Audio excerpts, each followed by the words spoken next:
आदाब। मैं जमशेद उस्मानी आप सभी का दिल की गहराइयों से स्वागत करता हूं।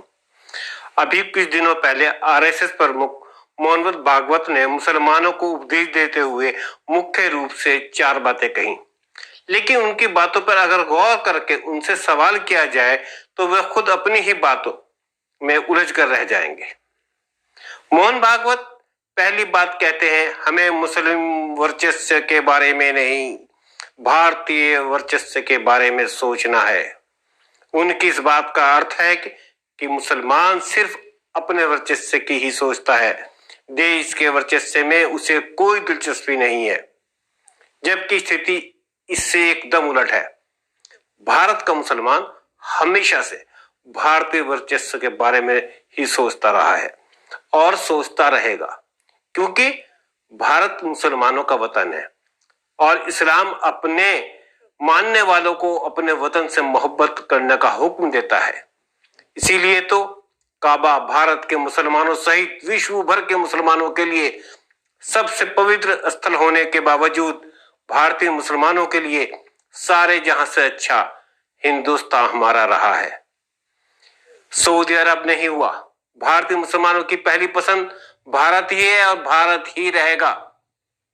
अगर वर्चस्व की ही बात की जाए तो इस समय देश के जो हालात हैं, जिस प्रकार अल्पसंख्यकों को प्रताड़ित किया जा रहा है, उनकी हत्याएं की जा रही हैं, उससे पता चलता है कि वर्चस्व के लिए जुल्म कौन कर रहा है या राह चलते मॉब लीचिंग कौन कर रहा है। मोहन भागवत ने दूसरी बात कही है कि हिंदुओं और मुसलमानों के पुरख एक ही हैं और हर भारतीय हिंदू है। मोहन भागवत इस बात को कहने से पहले इतिहास को पढ़ लेते, ऐसा कभी ना कहते। पहली लाइन के जवाब में बता दूं कि बहुत से मुसलमान खानदान ऐसे भी हैं जिनके पुरखे तिजारत करते हुए भारत आए और यहीं आकर बस गए, यहीं के होकर रह गए। ये सच है कि कुछ हिंदू और मुसलमानों के पुरखे एक ही होंगे, लेकिन तब भी इस हिसाब से हर भारतीय हिंदू नहीं, बल्कि हर भारतीय हिंदी या हिंदुस्तानी कहलाएगा। जैसे अमेरिका में रहने वाला अमेरिकी होता है, अमरीकू नहीं। चीन में रहने वाला चीनी होता है, चीनू नहीं। जापान का निवासी जापानी होता है, जापानू नहीं। उसी तरह हिंदुस्तान में रहने वाला हिंदुस्तानी होगा, हिंदू नहीं। भगवत जी को समझ लेना चाहिए कि एक हिंदू एक धर्म विशेष के व्यक्ति को कहते हैं, ना कि देश के नागरिक को। हिंदू धर्म को मानने वाला अमेरिकी नागरिक हिंदू हो सकता है, लेकिन हिंदू धर्म को ना मानने वाला हिंदुस्तानी नागरिक हिंदू नहीं हो सकता। भगवत जी ने तीसरी बात कही है कि इस्लाम आक्रांताओं के साथ आया। ये इतिहास है और इसे उसी रूप में बताया जाना चाहिए।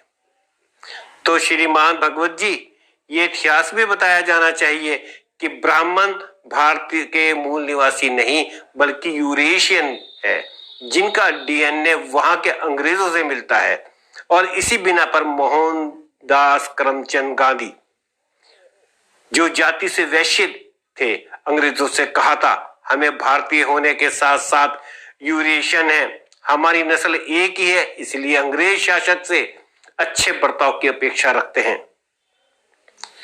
अमेरिका की यूटाह यूनिवर्सिटी के वैज्ञानिकों ने 1995 से 2001 तक लगातार 6 साल तक भारत की विविध जाति, धर्मों और विदेशी देशों के लोगों के खून पर किए गए डीएनए के परीक्षण से एक रिपोर्ट तैयार की गई है, जिसमें बताया गया है कि भारत देश की ब्राह्मण जाति के लोगों का डीएनए 99.96%, अक्षत्रिय जाति के लोगों का डीएनए 99.8% और वैश्य बनिया जाति के लोगों का डीएनए 99.86% अंग्रेजों से मिलता है, वहां के लोग काले सागर के लोगों से मिलता है।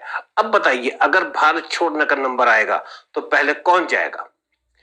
जाहिर बात है, जो पहले आया है उसे ही पहले जाना होगा। मोहन भागवत जी ने चौथी बात कही है कि समझदार मुसलमान नेताओं को कट्टरपंथियों के खिलाफ मजबूती से खड़ा होना चाहिए।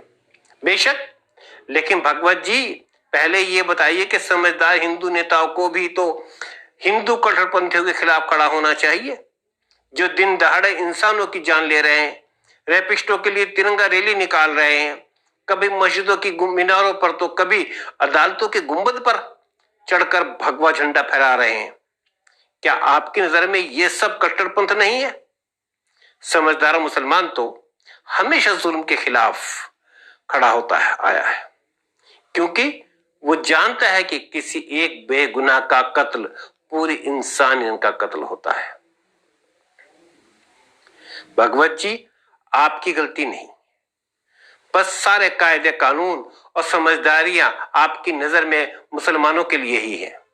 बहुसंख्यकों की नफरत से भरी भीड़ कपड़े देखकर, नाम देखकर, दाढ़ी देखकर, फ्रिज में रखा गोश्त देखकर मुसलमानों को मार रही है, लेकिन आपकी नजर में समझदार हिंदुओं को इनके खिलाफ बोलने की जरूरत नहीं है।